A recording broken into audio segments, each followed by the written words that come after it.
¿Listo? ¿Me escuchan? Sí, profesor. Listo, entonces como somos pocos acá, normal, pregunten chicos, ¿ah? No hay problema. Sé que es una parte un poco más compleja respecto a extracción del ADN, el PCR y más aún electroforesis. Pero les puedo hacer unas preguntas si ustedes me pueden responder. Sí, profe. Bacán. Ya, mira, Normal, normal. ustedes llevaron la parte de reacción en cadena de la polimerasa, ¿no? Sí, Sí. Todos, los tres, ¿no? Porque todavía falta la práctica, el sábado todavía falta darles la práctica a los chicos. Me toca algunos grupos durante todo el sábado en Villa, ¿no? Por eso quería preguntarles, ¿no? A ver, un rato quiero primero poner la pantalla.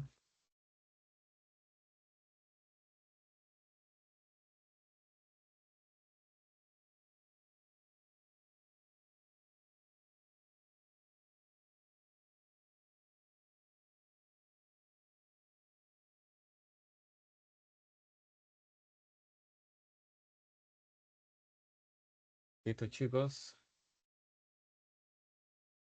Ahora sí. Entonces vamos a hacer el repaso, ¿ya?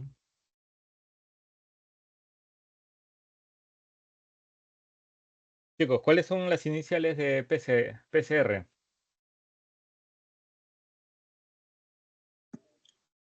Eh, ¿Cuál? reacción de cadena de la polimerasa.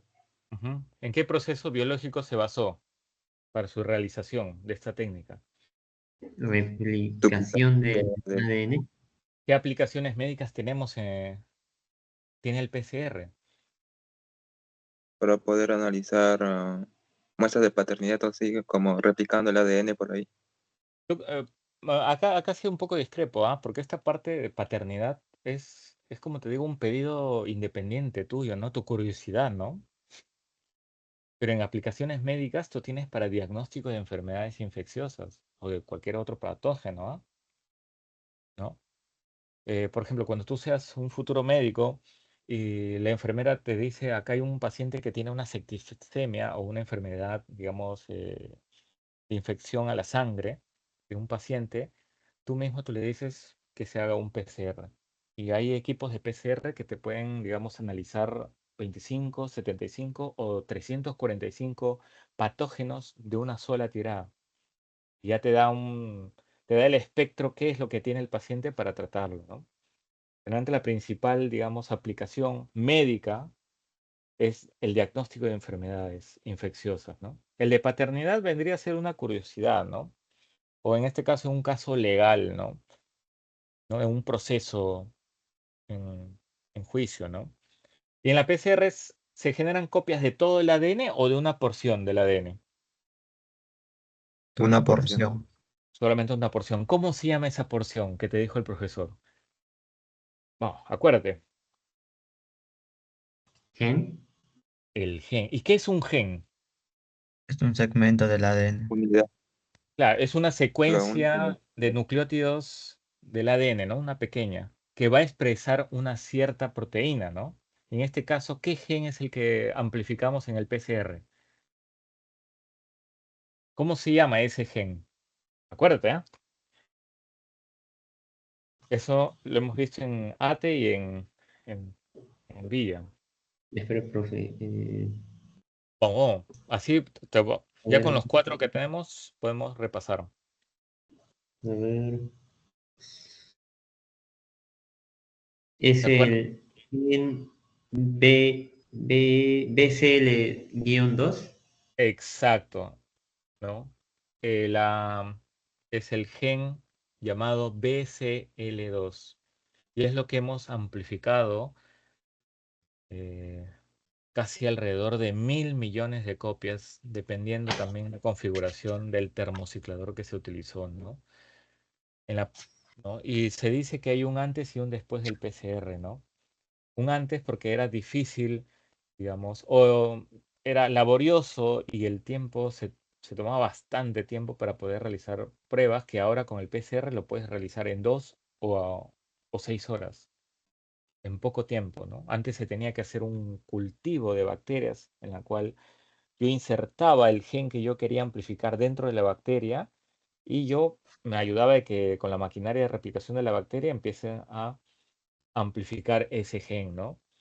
Seguro el profesor te indicó que ese gen amplificado ya en el termociclador, con la misma técnica, se denomina amplicón, ¿no? Ya se denomina ese, cuando se hace un ciclo, tienes dos, se hace dos ciclos, tienes cuatro, en el tercer ciclo tienes ocho, todos ellos ya se denominan amplicones, ¿no? Y en esa parte, como tanto del fraccionamiento celular como de extracción de ADN, tienes que entender bien la técnica del PCR y sus aplicaciones de investigación científica. Entonces, como ya hemos visto, ¿para qué se utiliza la micropipeta, la centrífuga? ¿Por qué utilizamos los diferentes tipos de buffers? Tú ya deberías saber en qué momento se utiliza, para qué se utiliza y cuáles son los componentes principales que lo forman, ¿no? Eso todo seguro te vas a preguntar el profesor durante tu cuarto pasito o ya en el examen final, ¿no? Entonces son muchos pasos, muchos materiales nuevos que por primera vez has visto y equipos y de determinados buffers que ya deberías estar con tu resumen desde ahora, ¿no? Entonces, en la parte de la extracción del ADN hemos tenido el material genético, en este caso tu genoma, ¿no? Purito. Como pueden ver en esta imagen de acá, acá tenemos el material genético, digamos, aislado. Estos colores acá representan el número de cromosomas, ¿no? Que son 23, ¿no? Cada color, un cromosoma distinto. Pero bueno, obvia esos colores, acá está tu material que hemos aislado del núcleo y de la membrana plasmática. Y luego que hemos visto, lo hemos aislado completamente acá. Acá si ven en la parte de abajo, ahí está la molécula del ADN que ya no está asociada con las histonas, ¿no? Y todo este material genético se llevó a este equipo. ¿Cómo se llama este equipo? ¿Se acuerdan? Termociclador. Termociclador. Termociclador. Termociclador. Termociclador. Entonces, este equipo lo que ha hecho es con tres diferentes temperaturas y con ciertos componentes que ya el profesor te mencionó, amplificó una secuencia pequeña de ADN de todo el material genético, ¿no? Puede ser 1.000 millones de copias o 10.000 millones de copias, dependiendo del tiempo, el número de ciclos que haya dado el profesor en ese momento, ¿no? Todo eso tenían que ver ustedes sacado foto en ese momento que les presentó el equipo y ya con esos datos ya tienen la segunda parte la segunda práctica para realizar el quinto informe, ¿no? ¿Quién dio esta técnica? Este sujeto, Gary Mullis, que falleció hace algunos años, el 7 de agosto del 2019 para ser exactos, ¿no? Y él casi en los 80, ¿no? Él es el que concibió esa idea, ¿no? Gary Mullis es un químico graduado en el Instituto Nacional de Georgia, en la cual después hizo su doctorado como bioquímico, ¿no? Y fue, digamos, afianzando conocimientos básicos de biología, ¿no? Durante los diferentes trabajos que tenía, ¿no? Se fue de investigador en cardiopatía pediátrica, después pasó a investigador como químico farmacéutico y después terminó en una de las primeras empresas biotecnológicas del mundo, ¿no? Llamado Cetus. Entonces, cada fin de semana, ¿qué sucedió? Después de terminar su labor ahí en Cetus, él se iba con su carro a su hacienda que quedaba algunas horas al norte de los Estados Unidos. Y él menciona que en ese recorrido, él se le ocurrió de que con diferentes temperaturas el ADN y con simplemente una sola enzima podría replicarse y generar 1 millón de copias de una determinada secuencia de ADN. Y que todos los laboratorios lo deberían tener y que se ganaría el premio Nobel. Bueno, esas son sus propias palabras de acuerdo a su autobiografía, ¿no? ¿Y qué pasó? ¿Se ganó el premio Nobel? Sí, se ganó el premio Sí, Nobel, sí. ¿no? Se ganó en 1993. ¿No? Pero ¿qué pasó? Como esta persona ha sido un personaje muy peculiar, muy excéntrico, tenía ideas muy polémicas, además tenía un comportamiento también un poco desatinado con los demás compañeros. Eh, Tuvo problemas en la publicación, no le aceptaron en las revistas más importantes su publicación. Uno de sus compañeros publicó primero que él y se puso como autor, ya que él se demoraba bastante en publicarlo, y además lo publicó en otra revista en semiología, en la cual sí le aceptaron. Y luego por ello, él se salió de Cetus, renunció y solamente la empresa le dieron $10.000, nada más. Así que él se fue todo resentido, pero ganó plata con las entrevistas o las conferencias que daba, ¿no? Pero en ese recorrido, en ese carro hacia su hacienda, eh, ¿no? Después de trabajar en esta compañía Cetus, este es el logo de la compañía en la cual elaboraba, y cabe mencionar que en esa compañía simplemente eh, sintetiz- sintetizaba pequeñas secuencias de ADN, ¿no? Él solamente se encargaba de sintetizar oligonucleótidos, que son pequeñas secuencias de ADN o ARN. Esa era su labor. O sea, prácticamente él sabía cómo sintetizar. Él ya hacía los primers, los cebadores en ese momento, ¿no? Pero su idea era innovadora. Era tan sencilla que sus compañeros no le creían. Entonces él se puso a trabajar en la empresa de manera solitaria y además con carta abierta de su jefe, ya que su jefe era su propio vecino que ya lo conocía y le había contratado. Entonces le dio carta pase, vio que era un potencial, una potencial técnica, y él le dio a trabajar, ¿no? ¿Cuál era esa idea? De utilizar 3 cambios de temperatura. En el primer cambio de temperatura, chicos, se elevaba la temperatura a 95 grados. Después de esos 95 grados, ¿qué pasaba con la molécula del ADN?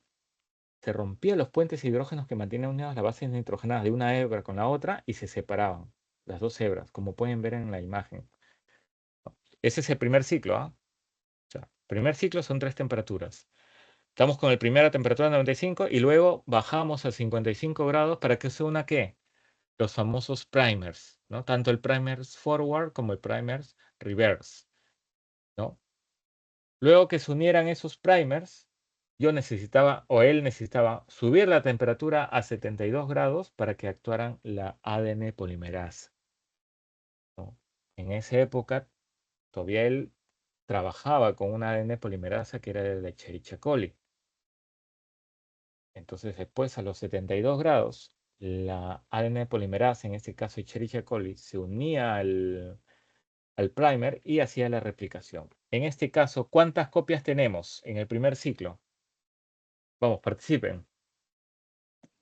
2. 2. 2. Pero ¿tenemos los amplicones cortaditos o no? No. Si te das Creo que cuenta, todavía no. claro, porque todavía se ha amplificado sí, pero no tenemos los amplicones tal como son, ¿no? Los cortaditos. Hacemos un segundo ciclo. Subimos la temperatura a 95, se separan las dos hebras, ¿no? Bajamos la temperatura a 55 para que se unan los primers, ¿no? Luego elevamos a 72 para que actúe la ADN polimerasa, ¿no? Y ahora, en esta parte de acá, ¿tenemos los amplicones bien cortados? No. Sí. ¿Se dan cuenta que no? No, mira, todavía está Ujú. adicionado con parte del material genético, Ujú. ¿no? Pero tenemos 4 copias, pero no los amplicones, digamos, solitos, ¿no? Entonces, hacemos el tercer ciclo, igual. Elevamos la temperatura, bajamos la temperatura y volvemos a elevar a 72 para que actúe la ADN polimerasa. Y acá recién vamos a tener 2 amplicones. ¿Se dan cuenta? Solos. Y ahí están señalados. Estos son los amplicones solos. Si yo en el examen o el profesor te dice cuántos amplicones solos tenemos, tú puedes aplicar la fórmula que te dijo el profesor 2 elevado al número de ciclos como exponente, ¿no? Si quieres saber el número de copias, 2 elevado a la n y el n vendría a ser el número de ciclos. Si quieres saber el número de copias, pero si yo simplemente quiero saber el número de amplicones cortaditos, tú a esa fórmula, tú haces un ajuste y le restas 2 por el número de ciclos. Si yo te menciono cuántos amplicones hay en 5 ciclos, entonces tú utilizas 2 elevado a 5 menos 2 por 5. ¿Eso qué quiere decir? 32 menos 10, ¿no? Y ahí te da 22 amplicones cortaditos, que no son las amplificaciones que estén relacionadas con el material genético. Pero depende del profesor. Si te ha indicado el número de copias con 2 elevado a la n, listo, tú lo utilizas. Si yo te pido, digamos, los amplicones, simplemente ya que estén ahí cortaditos, como ves ahí en el video, ¿no? La sección de interés, puedes hacer el ajuste restando 2 por el número de ciclos. ¿Está bien? No hay ningún problema ahí. Eso va a depender siempre de tu profesor. Listo. Eso es lo que él craneó en su cabeza en ese momento del viaje, ¿no? Y en 20 ciclos vas a tener 1.000.000 de copias. En 30 ciclos vas a tener 1.000.000.000 de copias, ¿no? Generalmente, con las pruebas de ahora, con las técnicas que hacemos, con PCR se pueden hacer 20 a 40 ciclos, ¿no? ¿Se entiende ahí? ¿Hay alguna duda ahí? Creo que no los perdí, ¿no? Sí, profesor. Claro, porque ahorita les voy a mencionar que a veces el profesor utilizaba la base de 2 porque es una amplificación exponencial y luego el exponente era el número de ciclos, ¿no? Pero como ya te mencioné, si yo quiero saber los amplicones cortaditos así, entonces yo le hago el ajuste restando menos 2 por el número de ciclos, ¿no? Listo, él se ganó el premio Nobel en 1993. No tuvo mucha retribución por la técnica en sí, o sea, no fue millonario por esa técnica, simplemente recibió regalías por las conferencias o entrevistas que daba, ¿no? Y en la teoría, ustedes ya saben que la molécula de DNA realiza, digamos, la replicación a través de la teoría semiconservativa que lo propuso Francis, ¿no? Francis y Crick, ¿no? En la cual las dos moléculas de ADN sirven como ADN molde para poder realizar la replicación a través de toda la maquinaria enzimática que te enseñaron, ¿no? Y ahí tenemos las dos hebras hijas, ¿no? Eso sucede generalmente en la parte interfásica, ¿no? En la fase S, que eso lo vamos a ver en mitosis. No les doy más, ¿no? Pero ya se tenía, digamos, un ratito, ya se tenía en conocimiento antes de que Kary Mullis hiciera, digamos, la técnica, que ya se tenía conocimiento de la maquinaria enzimática que necesitaba una célula para poder replicar el ADN. Acá están viendo un video de una simulación de la replicación del ADN en Escherichia coli, ¿no? En una célula procariota, ¿no? Y si se dan cuenta, hay un sinfín de proteínas que participan. Según si has leído el CAR, ahí te dice que hay una participación de 30 a más enzimas en células procariotas. Probablemente en células eucariotas posiblemente hay una participación de más enzimas, ¿no? Pero tú tienes que aprenderte nada más las que te enseñaron, las principales, ¿no? Ahora, Kary Mullis, esta técnica innovadora de la reacción cadena polimerasa solamente utiliza una enzima, ¿no? Y ustedes ya lo conocieron que es la ADN polimerasa, en este caso la TAC polimerasa, ¿no? Y como ya les mencioné, hay un antes y un después del PCR. Antes se tenía que hacer cultivos celulares o pruebas físico-químicos o observar el organismo a través de un microscopio óptico compuesto para diagnosticar una determinada enfermedad. Ahora, con el PCR y con los termocicladores automatizados, ya tú puedes saber el diagnóstico en menos de 2 o 6 horas. ¿Ya, chicos? Ahora, te dijeron ahí en práctica que para realizar la reacción en cadena polimerasa sigue 3 pasos, ¿no? La desnaturalización, que comprende, en el rompimiento de los puentes de hidrógeno y por lo tanto la separación de las dos hebras, en este caso que puede ser un rango de 94 a 98 grados. La segunda etapa es el anillamiento o el annealing. Acá baja la temperatura a 55 a 72 grados en ese rango y se unen los primers. Estos primers ya han sido elaborados. estos lo traen, ya nos traen. Bien, lo podemos elaborar nosotros, o en este caso, se ha traído de unos proveedores, ¿no? Y los diseños del Primex es muy minucioso. Tienes que saber la secuencia de ADN exactos para que cuando ya, digamos, lo utilicemos en el termociclador, esta se una justamente o flanquee el gen que queremos amplificar, ¿no? Y hay todo un mundo para el desarrollo o diseño de primers, ¿no? Y eso ya se encargan los bioinformáticos. Los bioinformáticos son los encargados de diseñar para una determinada secuencia, en este caso el gen BCL2, ya tiene su secuencia especificada para que justamente identifique el- el- las partes finales de cada gen y se unen ahí, ¿no? Pero no vamos a detallar mucho problema, no vamos a detallar mucho con respecto a al diseño de los primers, ¿ya? Simplemente en el segundo paso, en la segunda etapa, es el anillamiento, hibridación o annealing, ¿no? Ahí se tiene que tomar en cuenta también las temperaturas de función, varios factores, pero eso no lo vamos a detallar. Salvo que alguno de sus profesores lo ha detallado, ¿no? Si lo ha detallado, hazle caso. Luego viene la tercera etapa, que es la extensión o la elongación, que abarca entre 68 a 72 grados, en la cual ahí actúa la ADN polimerasa, en este caso la TACA, ¿no? Que ya te mencioné. La TAC polimerasa y empieza a replicar. Reconoce el primer y empieza a replicar el gen que queremos amplificar. Y listo. Y esas son las tres etapas, ¿no? Desnaturalización, anillamiento o extensión. ¿Hasta qué? ¿Tienes alguna duda? ¿Tienen alguna duda? Chicos, pregunten, ¿ah? Porque ese es su repaso. Yo sé que han tenido dudas en el laboratorio. Ninguna, ¿no?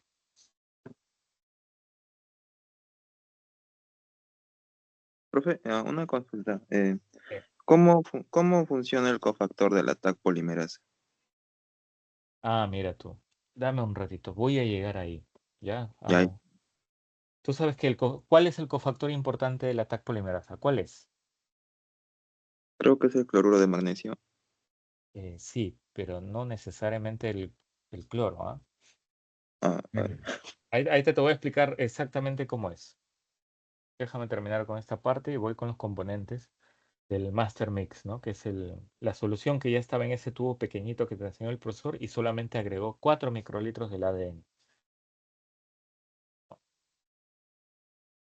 En esta parte, bueno, Karim Miolis no trabajaba con un equipo, digamos, automatizado, ¿no? Ya que era una técnica innovadora, nueva, y trabajaba con diferentes, digamos, cambios de temperatura, por lo tanto, 3 diferentes lavaderos. En el primer lavadero elevaba la temperatura hasta 94, 98 grados, desnaturalizaba el ADN, en este caso se rompían los puentes hidrógenos y se abrían las dos hebras, y después cambiaba el otro lavadero para poder realizar la siguiente etapa, que es la hibridación, ¿no? Bajaba la temperatura entre 55 a 72 grados para que se unan los primers que en ese momento se adicionaban ahí y por último terminaban con la elongación o extensión adicionando la ADN polimerasa. ¿Qué es lo que pasa? Él todavía estaba entendiendo un poco el proceso y por eso tenía que hacer en 3 diferentes etapas. Pero ya con el tiempo se fueron mejorando y modernizando los equipos. Este es uno de los equipos que ya se utilizaban en volúmenes más pequeños, en, en Eppendorf se utilizaban estos equipos y con el tiempo fue mejorando hasta tener el primer equipo automatizado. Acá el equipo se le han bautizado como Baby Blue, ¿no? Ese primer equipo que utiliza los 3 cambios de temperatura y no hay necesidad de cambiar o aumentar ciertos componentes, como en este caso la ADN polimerasa. Antes se utilizaba el ADN polimerasa de la Escherichia coli, pero como veía que se tenía que agregar de nuevo, ya que en el cambio de temperatura se desnaturalizaba esa proteína y tenías que reponerlo de nuevo, Karim Mullis se acordó que hace algunos años, en los 60, un investigador aisló bacterias termoresistentes en las fuentes hidrotermales del Parque Yellowstone. Se acordarán que el Parque Yellowstone es el primer parque nacional que se proclamó en el mundo, ¿no? Para preservarlo, ¿no? Es el parque de los Estados Unidos, uno de los más grandes que existe, ¿no? Y se caracteriza, aparte de los bisontes, de los alces que puedes observar, las fuentes hidrotermales. Los científicos en esa década, en los 60, tenían la idea de que no podría haber organismos que aguanten a temperaturas altas o que estuvieran en ambientes extremos. Cuando aislaron, se dieron cuenta que había una bacteria en esas fuentes hidrotermales, este bacilo que pueden ver, que podían aguantar esas temperaturas, ¿no? Hasta 90 grados centígrados. Entonces, Carimel les dijo, ¿por qué no aíslo esa proteína, ¿no? Este ADN polimerasa y trabajo en mi automatización de mi reacción en cadena polimerasa? Entonces, ahí está.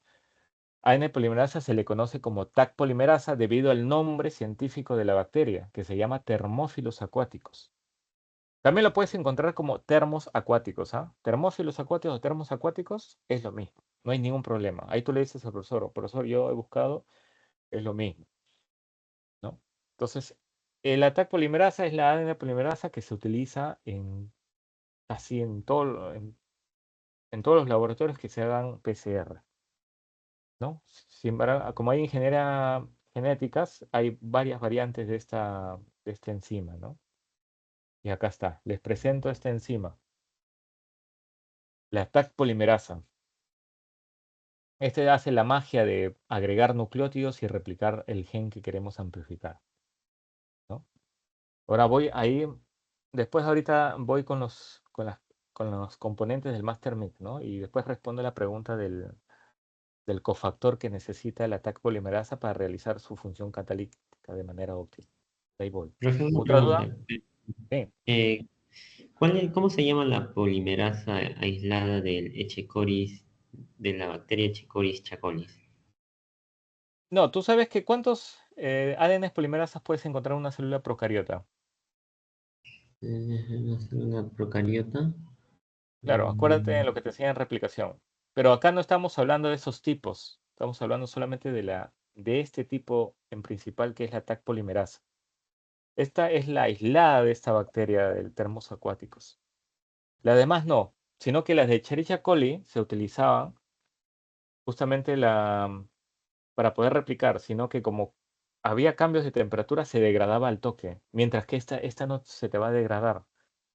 Enzima no tú puedes trabajar, el termociclado va de 94, 55, 72 y esta te sigue trabajando normal en la etapa de extensión. No hay ningún problema, ¿no? Ahora, la reacción en cadena de la polimerasa tiene varias aplicaciones para la secuenciación del ADN, para huellas del ADN o para ciencias forenses. Con respecto a la secuenciación del ADN, nos sirvió bastante para poder secuenciar todo el genoma humano. Justo cuando se había elaborado la técnica del PCR, un ratito chicos.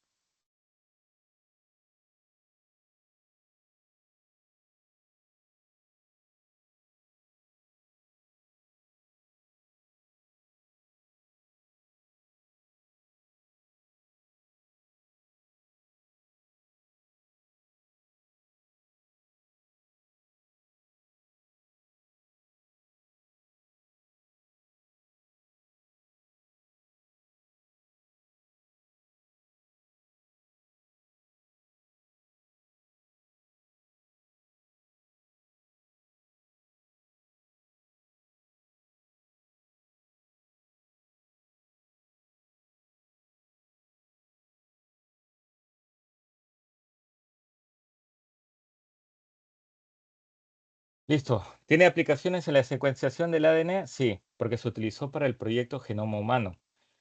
Ahí se tomó un tiempo, desde que salió el PCR, se utilizó el PCR y se tomó un tiempo de 13 años hasta tener el 92% del genoma humano.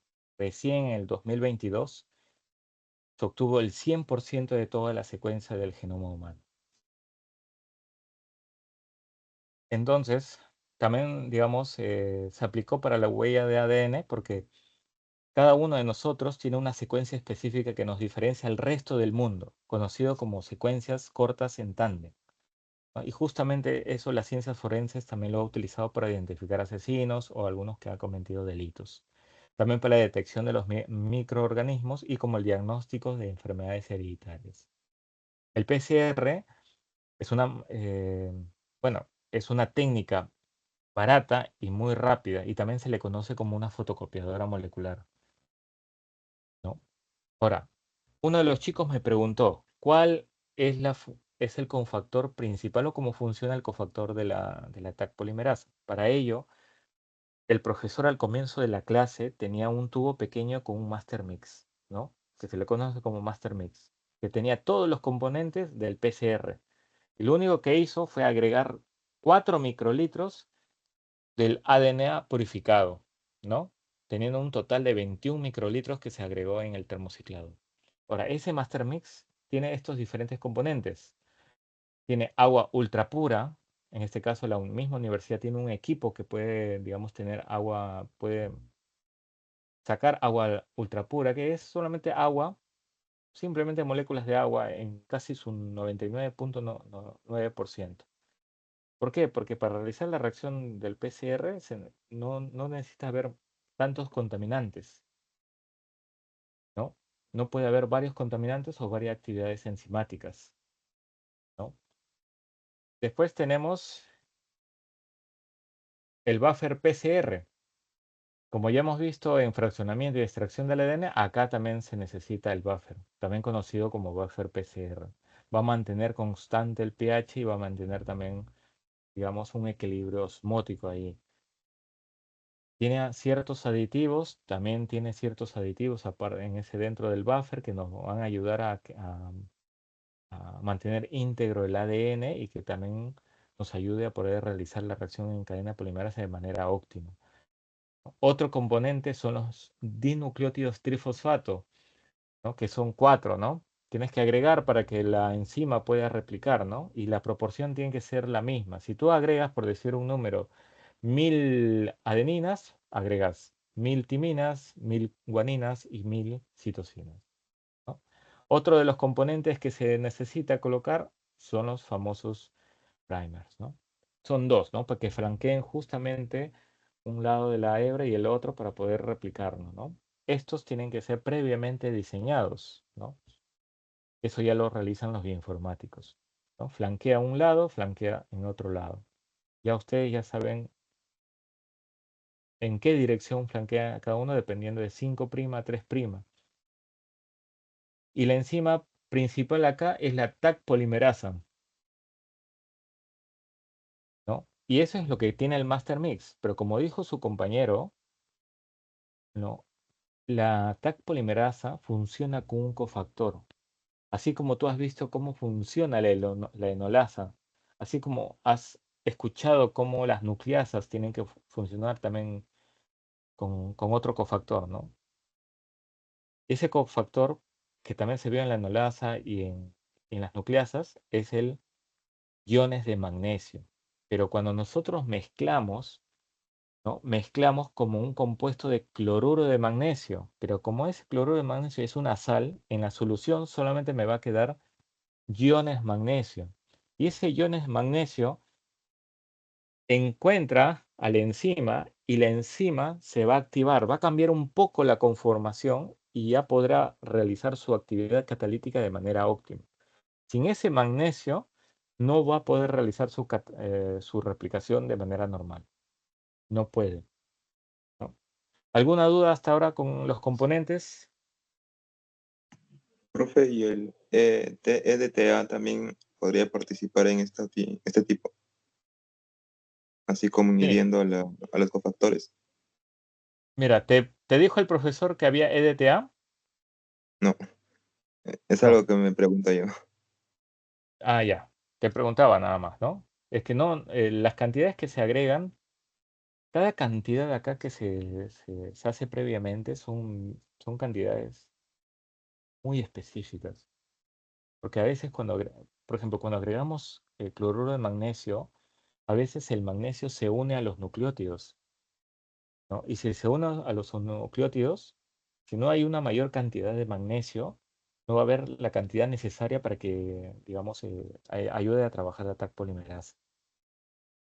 No es necesario tener agentes quelantes acá, porque ¿qué hace el agente quelante? Me va a capturar los iones magnesio. Si me captura los iones magnesio, no me va a dejar trabajar con la no va a dejar trabajar la TAC polimerasa, pues, ¿no? Porque los EDTA, que es el agente quelante, se encarga simplemente en secuestrar esos iones y ya no los tiene ahí abrazaditos. Y ya el magnesio no puede hacer su función de irse a la TAC polimerasa. Y sin eso, la TAC polimerasa no puede amplificar, ¿no? Otra duda.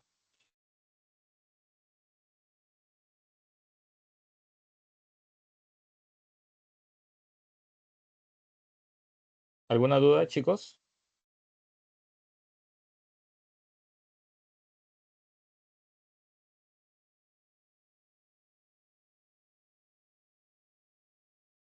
Ninguna, ¿no? Sigamos con la clase. Entonces, esos son todos los componentes, ¿no? Prácticamente el master mix son el agua pura, el buffer, los dinucleótidos trifosfatos, los primers, la TAC polimerasa y el cloruro de magnesio. Profesor, Sí, sí, disculpe, dime. recién me uno por problemas de internet. ¿La TAC polimerasa por qué estaba formada? Creo que tenía, espera, mi profesor me preguntó. Gracias. ¿Cómo está formada? ¿Cómo así? Espera, No espera. entiendo la pregunta. La TAC polimerasa es una proteína, Ujú. ¿no? Es una enzima. Ah, ¿por qué es llamada TAC polimerasa? Porque se debe al nombre. En realidad, la TAC polimerasa es una de ADN polimerasa, ¿no? Sino Ujú. que se le puso TAC polimerasa porque es la ADN polimerasa de una bacteria termoresistente que se llama Thermophilus aquaticus. Ah, porque sobrevive a ambientes extremos, ¿no? Claro, date cuenta que acá está la bacteria, ¿no?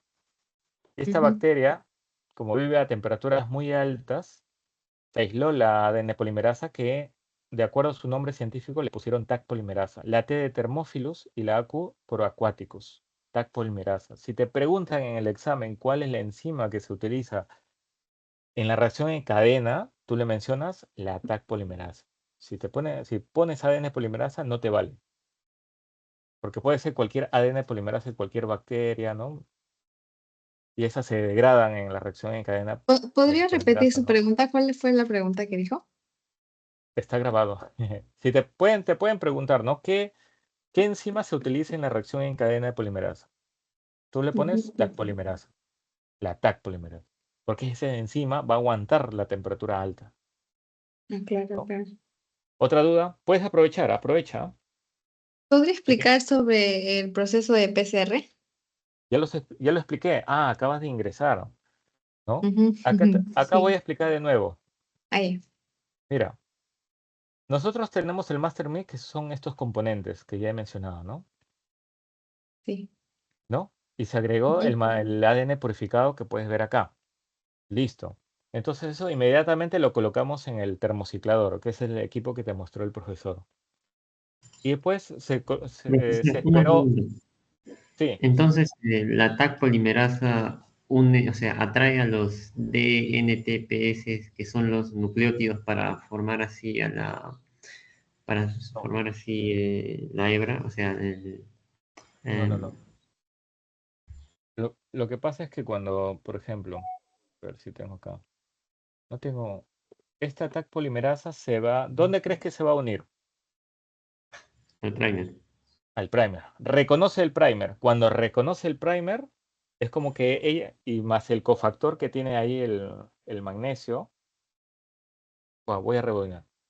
Primero, la TAC polimerasa de alguna manera se va a activar con el ion magnesio. Llega el ion magnesio, se une a la TAC polimerasa y va a cambiar un poco su conformación, ¿no? De esta enzima. Cambia un poco su conformación y esa nueva conformación va a reconocer a los primers. Reconoce ese primer y ni bien reconoce ese primer, empieza digamos, a replicarse. Pero para ello necesita una cierta cantidad de nucleótidos en el medio. Esos nucleótidos trifosfato. Entonces, como la enzima parece que fuera una mano, ¿no? Una mano así, como tú ves, como que fuera un guantecito, ¿no? La parte de acá azul o violeta que puedes ver acá en la diapositiva es el ADN. Lo agarra con los dedos y el pulgar de la mano de la enzima, porque tiene esa apariencia. Y después otra parte de la enzima empieza a agregar los nucleótidos que están en el medio. Y lo va agregando, va agregando, va agregando, va agregando, va formando enlaces fosfodiéster, ¿no? Y así va replicando, ¿no? Pero no es que ella lo agarre, sino que se encuentra ahí y tiene que haber la cantidad exacta o necesaria de nucleótidos para que se encuentre con la enzima y ésta lo vaya colocando, ¿no? Pero a un nivel, digamos, atómico o molecular, digamos, ese proceso se da, digamos, a una velocidad tremenda, ¿no? Se da a una velocidad tremenda. Y de acuerdo a la pregunta de la chica, de tu compañera, voy a explicar el proceso, pero voy a explicar el proceso de acuerdo al termociclador. Ya mencioné al comienzo de la hora que el PCR depende de 3 etapas. La desnaturalización, que se abren las hebras a una alta temperatura, que puede ser 94 o 98. Luego, la segunda etapa, que es el annealing, anillamiento o hibridación, que son sinónimos, en la cual se unen los primers al gen que queremos amplificar. Y último, tenemos la elongación o extensión, en la cual actúa la Taq polimerasa. Pero en el termociclador hay un paso inicial y un paso final. Eso seguro te ha explicado el profesor.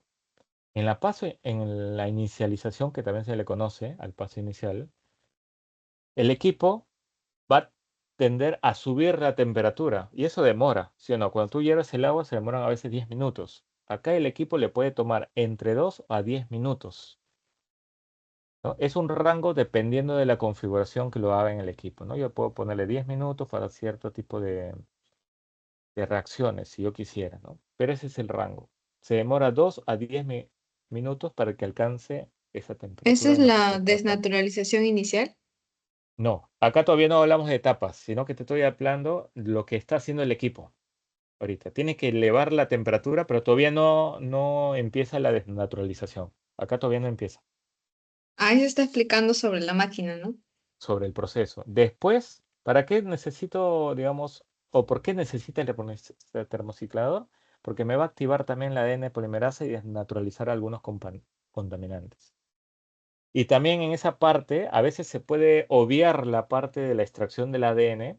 En algunos casos, como por ejemplo, yo quiero colocar unas bacterias en el mismo tubito y no hago la extracción del ADN. Y justo con esa temperatura en ese intervalo de tiempo, me ayuda a alisar la célula y también a liberar el material del ADN y desnaturalizar las proteínas, sin necesidad de hacer la extracción de ADN. Pero en la mayoría de casos necesito hacer ese paso previo. Pero yo te estoy indicando que en esa fase de inicialización, yo lo puedo utilizar para degradar de frente a las bacterias, ¿no? Sin necesidad de hacer una extracción de ADN. Ahora sí, después de esa etapa de inicialización que me activa la ADN polimerasa y desnaturaliza algunos contaminantes, vienen las 3 etapas. La desnaturalización. ¿El equipo qué va a hacer? Ya estando la temperatura 94 a 98, en 20 a 30 segundos se va a abrir todo se va a romper los puentes de hidrógeno, ¿no? De las 2 hebras. Se va a abrir a lo largo de todo el material genético. En el annealing o anillamiento de hibridación, ahí es donde los cebadores se va a ir, va a flanquear el gen que quiero amplificar. Acá está, lo flanqueó. Eso lo realizan entre 50 y 65 grados en Planteo un tiempo. significa que se unen. Se une, o sea, este azul que tú ves acá es el gen que yo quiero amplificar. Pero Ujú, ese gen no está solito, pues. Ese gen forma parte de todo el genoma que he purificado, ¿no? Pues yo ujú. necesito que ese primer se une flanqueando las partes finales del gen para que me lo corte después en el tercer ciclo, ahí solamente ese gen, ¿no? Eso se va a realizar entre 20 a 40 segundos. Luego, ya en la tercera etapa, que es la extensión o elongación, actúa la ADN polimerasa con la ayuda de los nucleótidos que hemos colocado también ahí, ¿no? Pues la ADN polimerasa va a empezar a replicar y ya tenemos nuestro gen amplificado, ¿no? 2 copias ya tenemos ahí. ¿no? Una de las características de la Taq polimerasa es que en un minuto agrega entre 1000 a 1500 pares de bases a esta temperatura, 72 o 78, dependiendo de la configuración, ¿no? Y es la temperatura que actúa mejor la Taq polimerasa, ¿no? Porque ya sabes, la Taq polimerasa ha sido aislada de una bacteria termoresistente. Ahora, se terminó las 3 etapas. Hay una etapa final de elongación que hace el En la termociclador. elongación está la TAC polimerasa. Claro, actúa la Taq polimerasa, no es que esté, actúa la Taq polimerasa. La ¿Qué TAC pasa? polimerasa, su función, ¿cuál es? ¿Cuál cree que es, estimada? ¿Cuál cree que es, estimados, la Taq polimerasa? La síntesis de nucleótidos complementarios a la cadena que se va a replicar. Exacto, exacto. Mira acá, si yo he tenido mis dos hebras separadas en la desnaturalización, en el anillamiento se van a unir estos primers, ¿no? A mis cadenas que se han separado. Y luego la Taq polimerasa en la elongación, que es esta figura ovalada, esa es mi Taq polimerasa, va a empezar a replicar la otra hebra, teniendo dos copias de una sola copia, en este ejemplo de la imagen, ¿no? Y listo. Simplemente la función de la Taq polimerasa es replicar, ¿no? Ahora, como les dije, hay una etapa final de elongación. ¿Qué sucede? Cuando ya termina los 30 ciclos que se ha puesto ahí en el termociclador, va a tener Son un 20 tiempo. ciclos, ¿no, profesor? Son 20 o 30, dependiendo de la sede. ¿Se Mm, entiende? ¿Se entiende? ujú. Pero yo posiblemente haya programado 20 ciclos, en otros han sido 30 ciclos. Va a El depender. mío puso la profesora 20. Después de 20 ciclos, el equipo en 5 o 15 minutos se va a quedar a una temperatura de 72 o 78 grados. ¿Para qué? Para que esos amplicones, que son esos genes que se han amplificado, esos amplicones, no se junten de nuevo o formen estructuras secundarias, ¿no? Estén extendiditas. Yo quiero que estén extendiditas. Y luego de ese tiempo, a esa temperatura, la máquina va a pasar a refrigerarlas, a mantenerlas entre 4 o a 15 grados. Nosotros estamos tomando en cuenta a 4 grados centígrados. Si es que yo me he olvidado de sacar esos tubitos, no hay problema, porque la máquina lo va a mantener a la temperatura de almacenamiento. Entonces no hay problema. Yo me puedo olvidar algunas horas, regresar, decir, uy, me olvidé, pero ya la máquina ha entrado a la etapa de elongación final, que es preservarlo a 4 grados. Ya la máquina me da esa funcionalidad. Y listo. Y ahí yo saco los tubos, lo refrigero y espero la otra semana para poder realizar la electroforesis, porque en esta práctica no hay resultados. No hay resultados, porque el equipo, el termociclador, le he configurado para amplificar, pero el equipo no me dice si se ha amplificado o no. Eso Se tiene que recién esperar. tengo que verificar con la electroforesis. Ahora, si es que el equipo es PCR de tiempo real o también llamado PCR cuantitativo, ahí yo los resultados los puedo tener, digamos, mostrados en un gráfico en un monitor. Ahí sí lo podría tener ahí terminando los ciclos, en un PCR cuantitativo tiempo real. Para esta práctica se utilizó simplemente un PCR convencional, ¿no? Que recién vamos a determinar si es que se ha amplificado con la electroforesis para la siguiente semana. ¿Ya, chicos? ¿Se entendió esa parte? Más o menos, ¿no? Estimada, tú Sí, que has llegado tarde, es como un somos... poco, es un poco, bueno, a diferencia de los otros temas, es un poco más Claro, largo. ¿y por qué es un rocón para ustedes? Porque ya ustedes deberían tener en cuenta cómo se encuentra el material genético dentro del núcleo. Tienes que saber cómo está asociado, si está en, en eucromatina, heterocromatina, cuál es ya tú ya deberías saber cómo está formado, digamos, la célula por el citoesqueleto o el citoesqueleto dentro del núcleo, ¿no? Ya teniendo todo eso, tienes una base para entender cuando ya te explico o tu profesor te explica qué hace el buffer lysis, qué hace las proteínas acá. Si no tienes comprendido la base, se te va a hacer muy memorístico. Prácticamente la mayoría de ustedes, no por no decir, digamos, todo se le va a hacer un poco difícil entender esta parte, porque ustedes nunca han visto una molécula de ADN en vivo, ¿sí o no? O sea, lo tienen que ver en figuras, tanto en libros o en las diapositivas. Entonces les hace difícil tenerlo en un formato 3D, ¿no? Pero cuando yo ya les muestro este video, este de acá, ya por lo menos se entiende un poco, ¿no? Este de acá, ¿no? Y esto tú no lo has visto. Acá, por ejemplo, simplemente te estoy mostrando las 3 etapas principales. La desnaturalización, en la cual, en este caso, como ejemplo en el video, utiliza 95 grados. ¿Qué sucede ahí, estimada?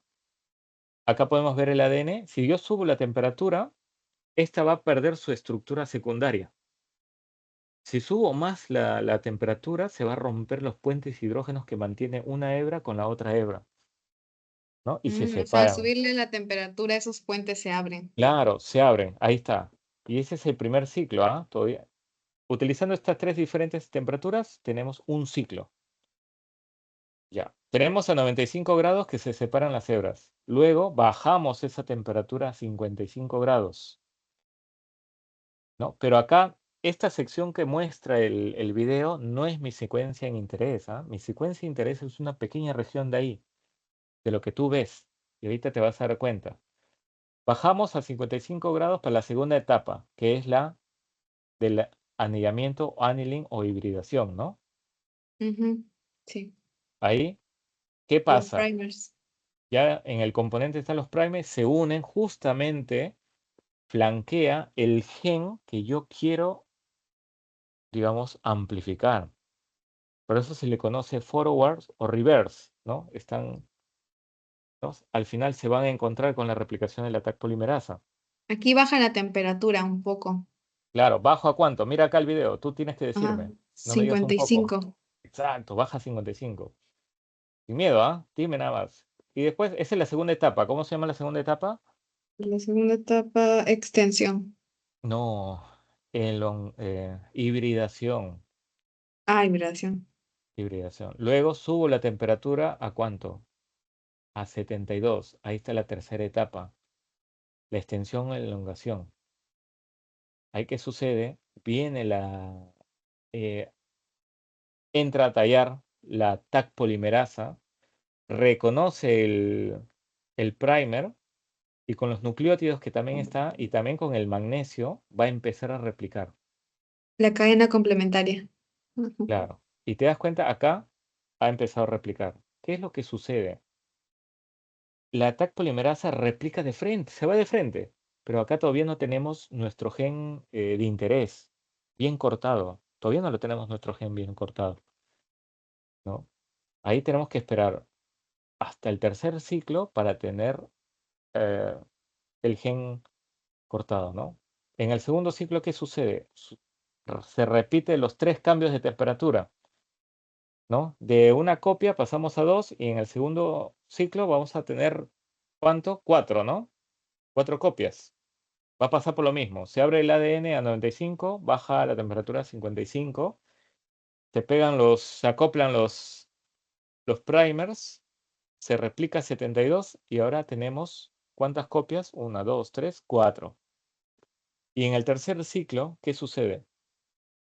Sucede lo mismo, 3 diferentes temperaturas.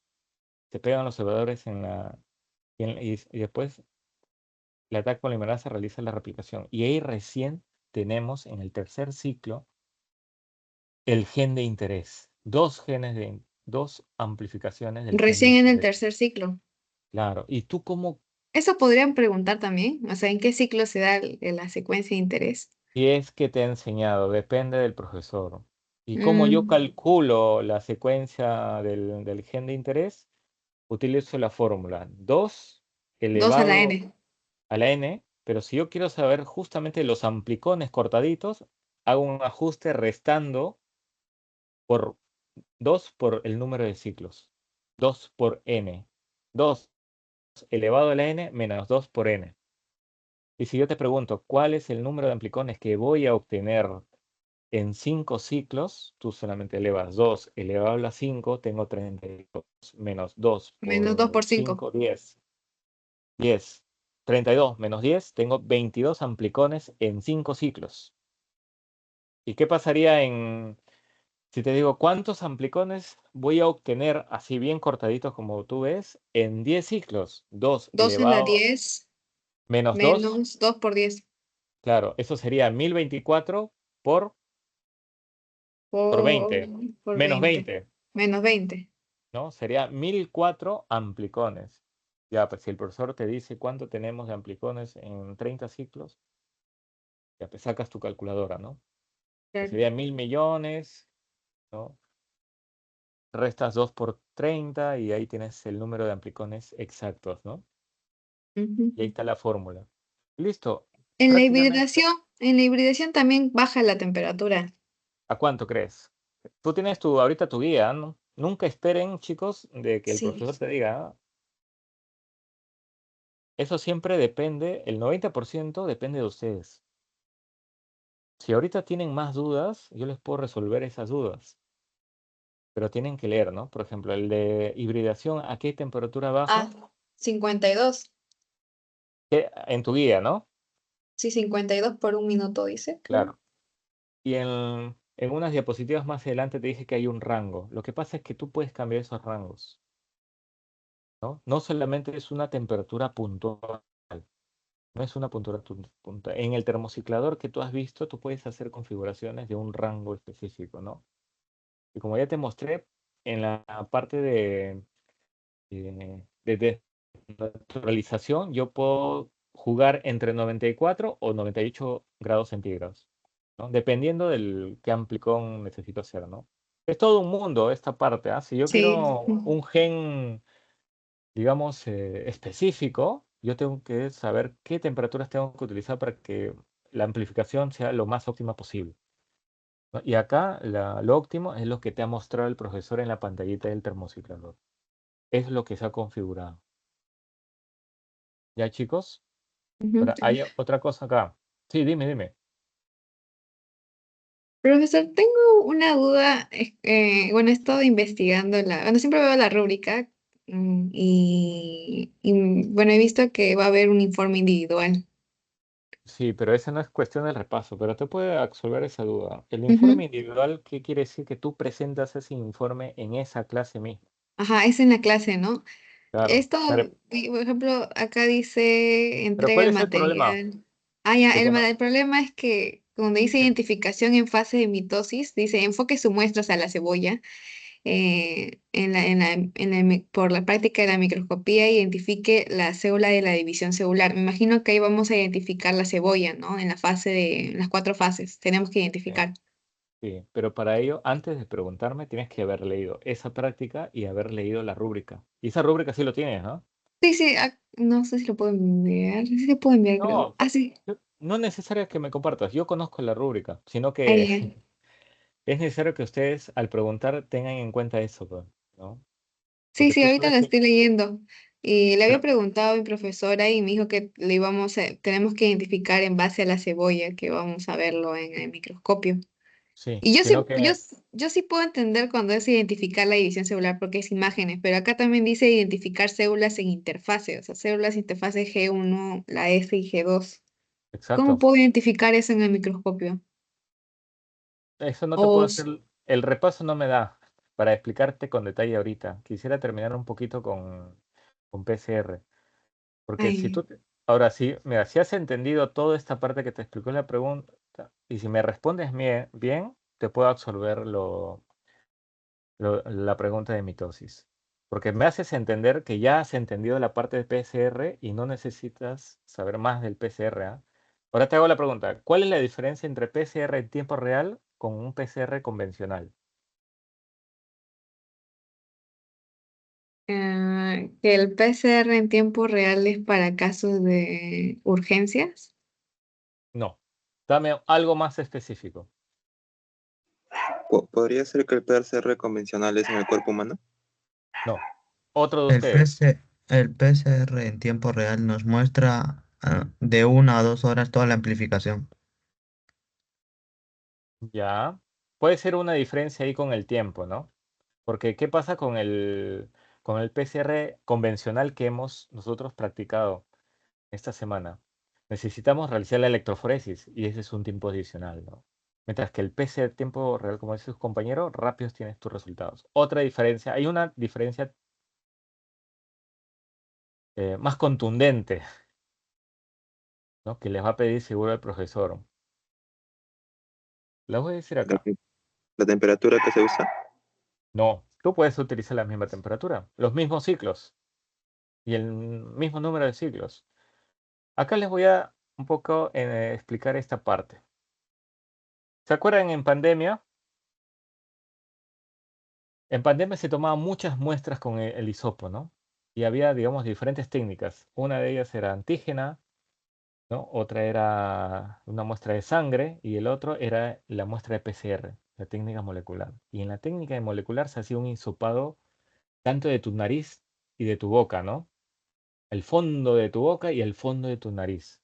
Y luego ese hisopo se colocaba dentro de un tubito de plástico con un medio de cultivo. Eso tenía una taparrosca, se cerraba, se mandaba al laboratorio frío a 4 grados y luego en el laboratorio, ¿qué pasaba?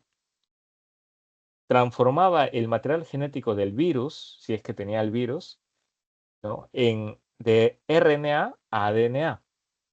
Y luego con el ADNA se iba al PCR en tiempo real. Una de las diferencias con el PCR convencional es que el tiempo real tiene otro componente principal, que es una sonda con un fluoróforo. Y el equipo detecta ese fluoróforo cuando la Taq polimerasa empieza a replicar, ¿no? Esa es la diferencia, que tiene una sonda con un fluoróforo. Eso les voy a explicar acá. Acá está el coronavirus. Cuando se tomó la muestra, obviamente que había otros tipos de virus y otras bacterias que se tomó en cuenta, ¿no? El virus, en este caso, se replica a través de la maquinaria que tiene la célula, ¿no? Entonces, cuando ya digamos, se replicaba el virus y tenía una cantidad grande dentro de la célula misma se inducía a apoptosis, ¿no? Y se liberaba todo el virus y por lo tanto, si había una persona cercana, esta se contagiaba, ¿no? Y ustedes saben cuál era la facilidad de contagio en la pandemia, ¿no? ¿Qué se hacía? Nosotros habíamos identificado de que el virus tenía una conformación, digamos, de una cubierta proteica y que dentro de ella tenía un material, digamos, de ARN, como su material genético. Ese ARN necesitamos nosotros pasar de ARN a ADN, necesitamos hacer una retrotranscripción, ¿no? ¿Por qué? Porque el termociclador no puede amplificar ARN, solamente amplifica ADN. Por ello, teníamos que pasar del ARN, del material genético del virus, a una molécula de ADN doble. Se tomaba la muestra y luego realizaba la retrotranscripción y tenía al final mi ADN purito, ¿no? Hacía todos los pasos de la extracción del ADN con ciertos cambios pequeños, pero ya tenía mi ADN purito, ¿no? Luego necesitaba secuenciar o amplificar un determinado gen de ese virus, si es que estuviera ahí en la muestra. Y ese gen es el famoso gen RDRP. Ese gen RP es un gen que expresa una de las proteínas importantes de la cápside del virus, que es una de las espículas. Si es que el virus estaba en la muestra, en el momento de amplificación, este gen se iba a amplificar, ¿no? Por miles de millones y dando positivo, digamos, al SARS-CoV-2, ¿no? Que es el nombre del virus del coronavirus. Entonces yo colocaba todos los componentes, pero faltaba un componente principal, la sonda que te digo. Esa sonda se parece mucho a un primer. Se parece a un primer, a una secuencia corta que además está adicionado un fluoróforo, pero ese fluoróforo está inactivo por otra molécula que es el quencher. Mientras que esté el quencher ahí, el fluoróforo va a estar, digamos, inactivo, no puede emitir una longitud de onda. Entonces yo coloco ese componente que falta en mi master mix, lo coloco en el tubo PCR, lo coloco en el termociclador, le doy el número de ciclos correspondientes y después el equipo te trabaja las 3 etapas para cada ciclo, ¿no? En este caso, 95 grados a la etapa de desneutralización, baja a 60 grados para la etapa de hibridación y después subía a la etapa de elongación a 72 grados, ¿no? En esa etapa, en la etapa de hibridación, para ser exactos, se unen los primers, pero además las ondas que tienen el fluoróforo y el quencher también se unen a la secuencia que quiero amplificar. Y cuando viene la tercera etapa, que es la extensión o elongación, la Taq polimerasa que va a hacer, en el momento que va a replicar, desune el quencher y el fluoróforo se activa. Entonces, lo que va a hacer, si hemos colocado 30 ciclos, se va a amplificar también el fluoróforo, va a emitir su longitud de onda a cada amplificación que se haga, ¿no? Y el equipo lo va a detectar. Tiene un mecanismo en el cual lo detecta y esto me lanza en forma de gráfico a través de un monitor. Si pasa esta línea que ven acá, esta línea horizontal, y forma esta curva, ¿no? En forma como una colina, quiere decir que sí ha amplificado ese gen RP del virus, ¿no? Dando positivo, ¿no? Entonces, en tu diapositiva, tú vas a ver, perdón, tú vas a ver estas diferencias, que el PCR convencional utiliza los componentes clásicos, pero el PCR en tiempo real utiliza los componentes clásicos más la sonda, ¿no? Que es como un primer, ya les mencioné, ¿no? Además, el PCR convencional utiliza un termociclador clásico, mientras que el otro utiliza un equipo que detecta ese fluoróforo. Una tercera diferencia es que el resultado se necesita, digamos, se va a demorar un poco y necesitas realizar una técnica de electroforesis, mientras que acá no. Ya te lanza el gráfico a través del monitor, ¿no? Luego el método es muy sensible y específico, el tiempo real es mucho más sensible y específico. El PCR convencional puede durar como promedio 2 horas, mientras que acá también puede durar 2 horas, pero los resultados se pueden visualizar a la hora aproximada, ¿no? Acá va a tomar un tiempo para hacer la electroforesis para tener los resultados. Otra diferencia, se puede amplificar más de una región del ADN con el PCR multiplex, que es un tipo de PCR, ¿no? Para el PCR convencional. Y en este caso se puede amplificar más de una región, también utilizando este tipo de PCR multiplex. Y suele ser más sencillo, pues se utilizan sondas marcadas con diferentes fluoróforos. Y me va a aparecer diferentes gráficos. Y por último, si no se adoptan buenas prácticas de laboratorio, las muestras se pueden contaminar con, digamos, no los amplicones del gen Diana, sino que pueden salir otros amplicones que no queremos, ¿no? Mientras que el PCR en tiempo real es más susceptible de contaminarse con amplicones. Y ahí está. Esas son las diferencias del PCR convencional con el PCR de tiempo real, que también se le conoce como PCR cuantitativo. Ya, chicos, esto es todo lo que podría decir con respecto al PCR. Si tienen alguna duda más, tenemos un poco de tiempo. Si no, hasta acá se acabó el repaso, chicos. Profesor, una consulta. ¿Qué quiere Sí. decir con versatilidad? Que se puede utilizar para varias muestras, ¿no? Así como el profesor te dijo, el microscopio óptico compuesto es versátil porque yo puedo colocar diferentes tipos de muestras, ¿no? Puedo utilizar no sé, protozoarios, bacterias en microscopio. Acá puedo utilizar diferentes tipos de muestras, de patógenos, y me da el espectro de esos patógenos.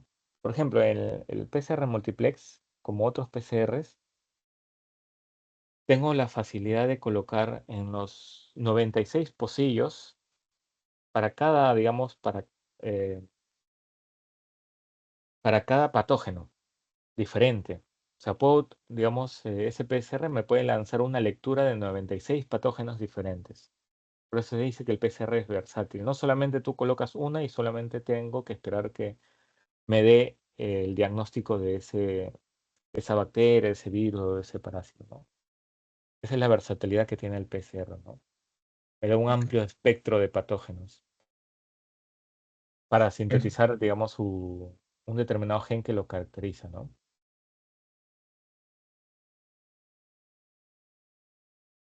Gracias, profesor. Listo. Puedes activar tu micrófono, Reyes Ramos, porque no me da para abrir todo. Claro, mira, lo que pasa es que cada organismo, cada patógeno, en este caso como Mycobacterium, tiene un marcador que los caracteriza. Al decir marcador, quiere decir que tiene una secuencia que si me amplifica ese PCR en tiempo real, me dirá que justamente me está amplificando ese gen de esa bacteria, ¿no? Así como tú tienes unas secuencias cortas en tándem que es específica para ti, a ti te diferencia de cualquier persona del mundo, ¿no? Entonces, en las ciencias forenses, primero identifican ese patrón tuyo, ¿no? Ese patrón de secuencias de ADN, de nucleótidos, perdón, específicos tuyo, y luego utiliza el PCR para amplificarlo, ¿no? Y para utilizar para otras pruebas, ¿no? Por ejemplo, si tú has sido, digamos, Dios no quiera, a- a- eh, tan secuestrado, ¿no? Y tan lanzado por ahí por pantanos de villa y nadie sabe, y después pasaron los años y han quedado restos de tus huesos, pueden sacar una muestra de ADN y justamente en su banco de secuencias de ADN de la DNINCRE, justamente tienen tu secuencia específica tuya.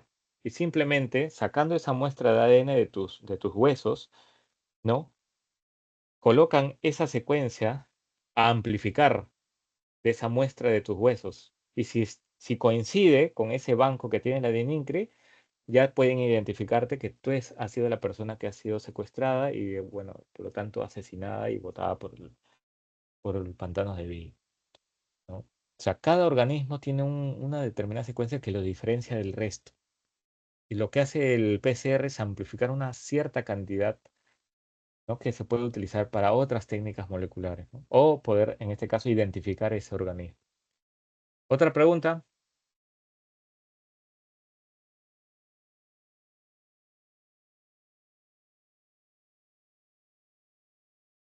¿No hay ninguna pregunta, chicos? Si no hay ninguna pregunta, doy acabado el repaso, ¿ah? Desde tomando en cuenta fraccionamiento celular, extracción del ADN y el de PCR.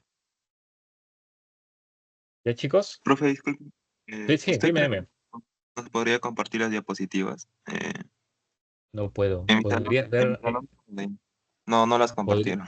no puedo, no puedo. A través habría un conflicto, ¿no? Solamente ustedes podrían tener la facilidad del link del video y a través de ello ya revisar cómo son las diapositivas, ¿no? No se Ya. puede, porque si no, estaría encantado de compartirles. Si no, al final todo el mundo me va a pedir. A través del video ya ustedes ya pueden revisar, ¿no? Sino que estas diapositivas están bajo copyright de mi parte. Y si se dan cuenta, estas diapositivas tienen bastante animación que les ayuda un poco a tener el resumen de cada práctica.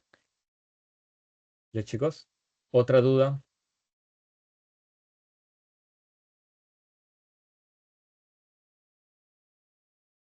Ninguna, ¿no? Aprovechen, ¿no? Si no, ya doy acabado este repaso. Desde las 9 de la mañana hasta 12 minutos para las 12. ¿Ya, chicos? ¿Ninguna duda? Listo. Doy acabado la sesión, chicos. Gracias. Que tengan Gracias, un buen día. Y gracias, gracias. profesor. Gracias, profe. Listo. Hasta luego.